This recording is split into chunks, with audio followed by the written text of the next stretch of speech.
एक गांव में रानी नाम की लड़की अपनी दादी के साथ रहा करती थी। वे बहुत ही गरीब थे, उनके पास खाने के लिए भी पैसे नहीं हुआ करते थे। दादी घर घर जाती और पैसे कमाकर घर लाया करती थी। रानी बहुत ही ज़्यादा आलसी थी। वो घर का कोई भी काम करने में दादी की मदद नहीं करती थी। दादी हमेशा उसे काम के लिए कहती और वो बातों को टालकर वहाँ से चली जाया करती। एक दिन रानी अपने दोस्त के साथ खेल रही होती है, फिर वह घर की ओर चलने लगती है। घर जाकर रानी दादी से कहती है, मुझे बहुत भूख लगी है, जल्दी से मुझे कुछ खाने को दो। दादी रसोई से उसके लिए कुछ खाने के लिए लेने जाती है और रानी वहीं खड़ी होकर दादी का इंतजार कर रही होती है। दादी हाथ में चाय का कप लेकर आती है और कहती है, बेटी, घर में खाने के लिए कुछ भी नहीं है, तुम ये चाय पी लो, तब तक मैं देखती हूँ कुछ खाने के लिए मिलता है तो।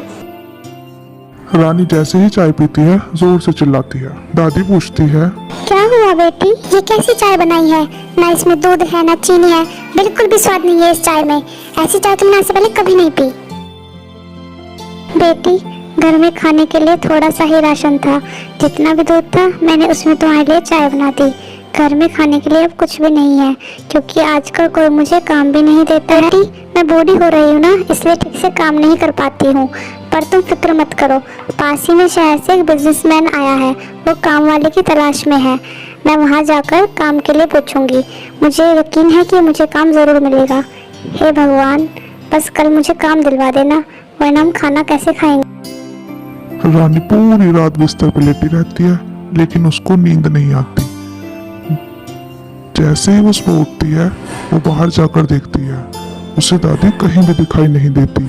वो दादी को इधर उधर देखने लगती। उसे याद आता है कि तो काम की तलाश में गई है।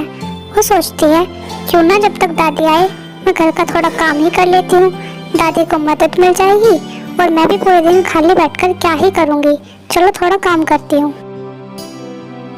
वो पूरा घर अच्छे से साफ कर देती है। रानी के स्कूल की छुट्टियां चल रही थी, आज पहली बार उसने कुछ काम किया था। दादी बिजनेसमैन के घर के बाहर खड़े होकर सोच रही थी, पता नहीं आज काम मिलेगा भी या नहीं। हे भगवान, बस आज काम दिलवा देना। तभी एक आदमी गेट खोलता है और उन्हें अंदर आने के लिए कहता है। मैंने सुना है आप एक काम वाली ढूंढ रहे हैं, क्या मैं आपके घर में काम कर सकती हूँ? मैं भी काम की तलाश में हूँ। हाँ, आपने बिल्कुल सही सुना है। हम एक काम वाले ढूंढ रहे हैं। हम यहाँ पर नए आए हैं और किसी को जानते भी नहीं है। अच्छा हुआ कि आप खुद ही आ गई, कल से आप काम पर आ जाया कीजिएगा। दादी खुश होकर रास्ते से जा रही थी और मन में सोच रही थी, आज मैं बहुत खुश हूँ, मुझे काम मिल गया है। अब मैं घर जाकर रानी को ये बात बताऊंगी, रानी बहुत खुश हो जाएगी। अब उसे अच्छा अच्छा खाना बनाकर खिलाऊंगी। घर पर रानी दादी का इंतजार कर रही होती है। वह सोचती है, दादी अभी तक घर क्यों नहीं आई, पता नहीं कितनी देर में आएंगी। चलो मैं ही ढूंढने चलती हूँ। उधर से दादी आती है और कहती है, सुनो रानी, मुझे बड़े बिजनेसमैन के घर पे काम मिल गया है। अब मैं तुम्हें अच्छा अच्छा खाना खिलाऊंगी मेरी बच्ची। रानी और दादी आपस में बात करने लगते हैं। रानी दादी से कहती है, दादी अब मैं मन लगाकर पढ़ूंगी और आपका घर का काम करने में मदद भी करूंगी।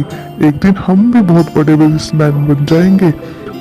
मन लगाकर पढ़ाई करती है और फिर एक दिन बहुत अच्छी जॉब करने लगती है। उनके पास रहने के लिए बहुत बड़ा घर होता है। उसकी दादी को जगह जगह पर काम करने की जरूरत नहीं पड़ती और वे खुशी खुशी रहने लगते हैं।